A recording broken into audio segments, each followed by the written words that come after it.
Well, hello gang, and welcome back to another Long Dark Guide video.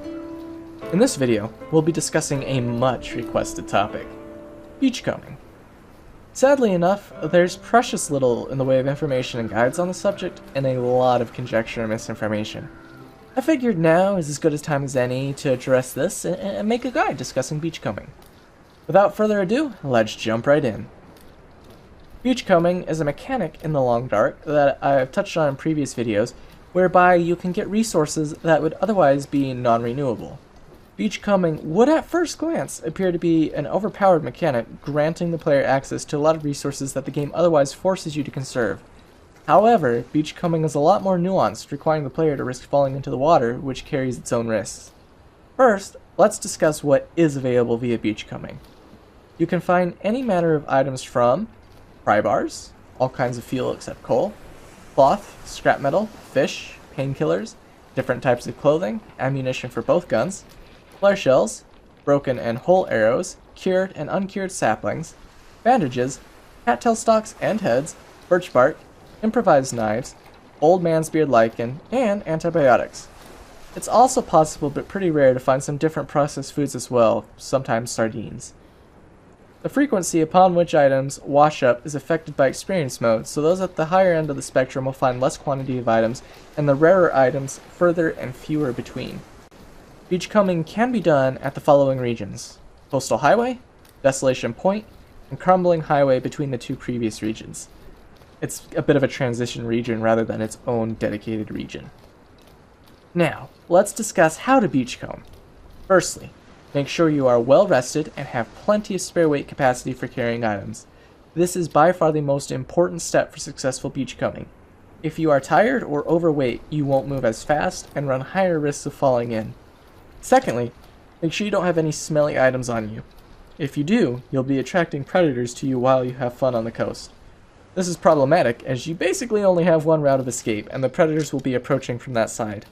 Thirdly, make sure there is no wind at your face as you are heading out to grab an item, or at your back if you are returning from grabbing an item.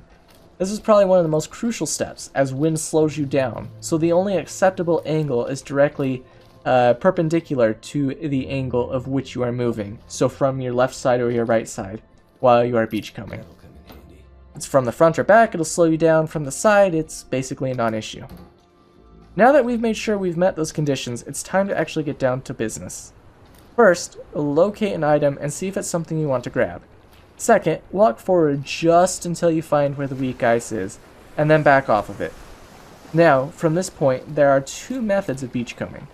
The first is simply sprint out to the item, click on it to pick it up, turn around, and sprint back. The second option is to sprint out, right-click on the item to activate placement mode, sprint back, and then place the item, then pick it up.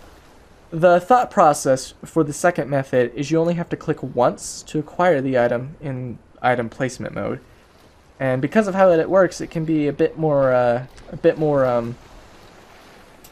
in thought anyway, in theory, a bit quicker, because to pick an item up directly, you have to click on it, which brings up the item in question, and then you have to click a second time to take it, or right-click to decline the item.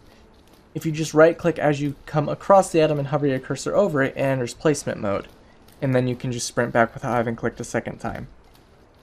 So, because of how item placement works though, and the, picking it up, the hitboxes for that, with getting the mouse on it and clicking, it can be a bit more wonky in practice than in theory, in my own personal opinion. So I personally just use the first method, as it works well enough as long as you manage your time on the weak ice properly. If you miss clicking the item on the first go, just turn around and head back. It is not worth the risk of spamming about until you get it, because you will most likely fall in. Another thing to keep in mind is that you have to basically be just about on top of the item you wish to acquire. This is something that can throw some players off, as they expect to be able to reach the item from further away as you normally would be able to in just about any other scenario. It's a bit deceptive, so play a bit safer and get closer to the item before you try and stop to click on it. A couple of tips to help out with this if this is your first time attempting, so get ready for a list. Another thing you can try is to take all your clothes off, which means you'll probably be pretty cold, but you can handle the cold for a fair bit of time. If you do mess up and get dunked, your clothes won't be wet, and therefore you'll have an easier time warming back up. You can also light a fire next to the ice to help in this matter too. An added benefit of taking your clothes off is you have your full sprint meter available as well. Beachcombing does take a while to refresh the items, especially at the higher difficulties. So once you've cleaned an area out, it's best not to bother going back for a week or so, and sometimes up to a month, to let the items wash back up. If you see an item you don't particularly want, it may still be a good idea to go out and grab it, as something else might wash up in its place later on. Also good to note is that in certain areas, the weak ice extends further out, and in others, it's safe to walk right up to the item to collect it almost to the water's edge. If you're not feeling terribly brave, you can simply use the safe zones to collect items and move on from there. Beachcombing is a great way to restock on resources you otherwise might have run out of in longer runs, and especially in the higher difficulties, and a helpful mechanic if you just happen to be passing through and want to try your luck at the seaside lottery. Just be sure to keep these tips in mind, and hopefully you'll never have a dunking. As always, stay safe and stay warm out there.